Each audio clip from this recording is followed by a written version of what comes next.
when I had picked up this Taittiriya Upanishad, I myself didn't know what was in it. So it's quite interesting that what the angle they have taken. Very interesting, yeah. Yeah.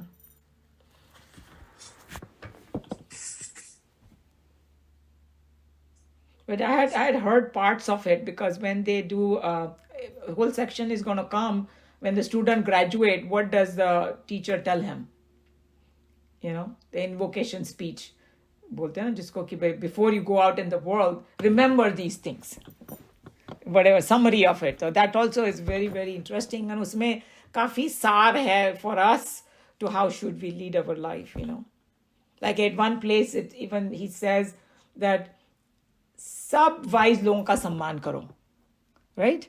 Not like, oh, it's Vedanti khali, you know. Speech, agreeable speech बोला ना उन्होंने. So even if there is some, you know, जैसे कोई padri हो या कोई मुल्ला हो or something, bow down to that person also.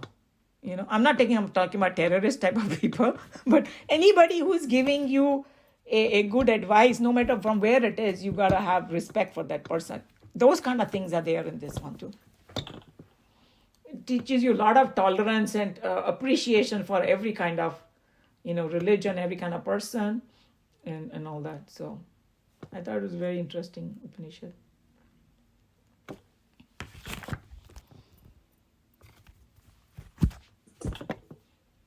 Anybody has anything to share? You know, Umaji, this one for the brahmacharis, you know, they have that they should live by the three rules is satyam and brahmachari and ahimsa with three things. And brahmachari there is a sense control. It's nothing else but the sense control of all the senses that is coming in you. That you have a sense control of that. True. And that's what brahmachari stands Absolutely. So then that's why they said that somebody even described that on all four ashrams, the definition could be slightly different of brahmachari. They all can be brahmacharis, but yeah.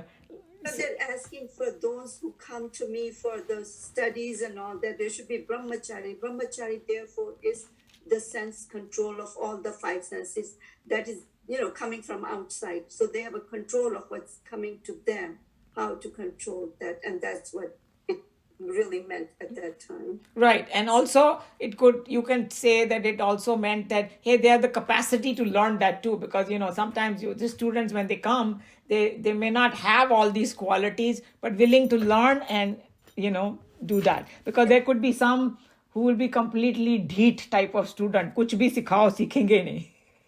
Right. So the wish is कि भाई ये सब वो या तो हो already, or I mean that is asking for too much, but at least the capacity to learn all these things. So that's all. That way also we can look at it for sure. Yeah, That wasn't self-enfoldment. That was a three qualities. No, true. And they say that those are the three stamb of Sanatan Dharma also. Then somebody said, hey, if talking about ahimsa, I mean, some people take it all wrong and they will say, hey, why did Lord Krishna tell him to go fight then? People ask that question, no? Ahimsa ki baat karte hai. But ahimsa ka definition bhi to malum hona chahiye. Yeah, I mean... It's not just physically you're talking about, but there's mental hinsa, there is and here it is... यहाँ पर क्या होगा कि अगर वो war नहीं होता ना, तो हिंसा होती. Right. Yes. Hinsa on the millions of people and many generations would have gotten destroyed. Right? True.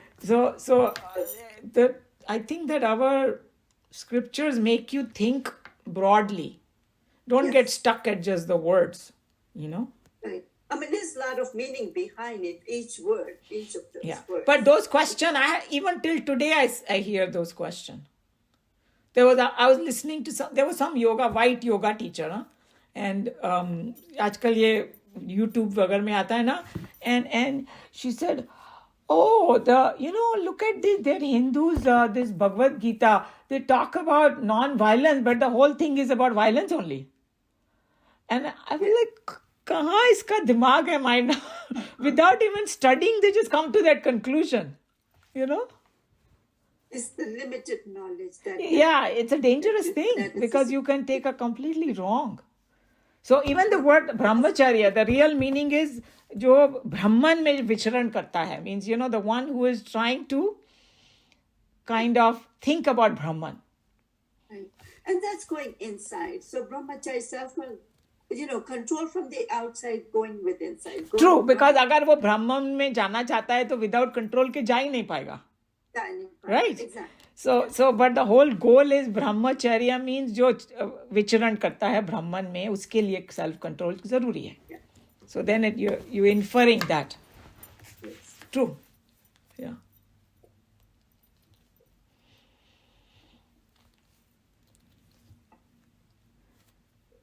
Okay, then we will see you next time.